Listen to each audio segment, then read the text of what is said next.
মেয়েরা 40 বছর হয়ে গেলে আর বেশি সংসার করবে না। আপনি মোটামুটি দায়িত্ব পালন করে ফেলেছেন, এখন ভুলেও হিসাব মেলাতে যাবেন না। এগুলো করতে হবেই যার যার ভাগ্য অনুযায়ী। তবে এখন সব হিসাব নিকাশ থেকে বেরিয়ে আসুন, ছেড়ে দিন। ছেড়ে দেওয়াটা শিখুন, আশা না করাটা শিখুন। দোষারোপ করা বন্ধ করে নিজের ভুলের দিকে একটু তাকান। শোধরানোর সুযোগ নেই, তাই ভুলে যান। জীবনে যেদিন চলে গেছে সেই দিন আর ফিরে পাবেন না। পস্তানোটা গিলে ফেলুন, জাস্ট কিছু স্বার্থপর হন। এখন আপনার শরীর জানান দিচ্ছে যে আপনার বয়স হচ্ছে।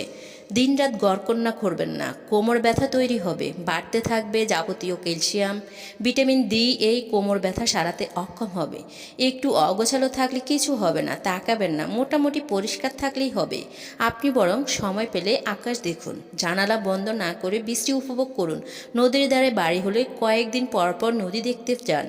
পারলে মাঝে মাঝে দূর থেকে কবর দেখে আসুন। কবর আপনাকে আস্তে আস্তে দুনিয়ার মায়া কাটিয়ে দেবে। দিন দিন একা হচ্ছেন, আরও হবেন। তাই একাকিত্ব কিছুটা প্র্যাকটিস করুন। একটু আটটুকু দার্শনিক হন, নিজেই টুকটাক বেড়াতে বের হন। নিজের মনের যত্ন নিজেই নিন, শরীরের যত্ন নিন। স্বাস্থ্যকর খাবার খান, পশু পাখিদের খাওয়ান।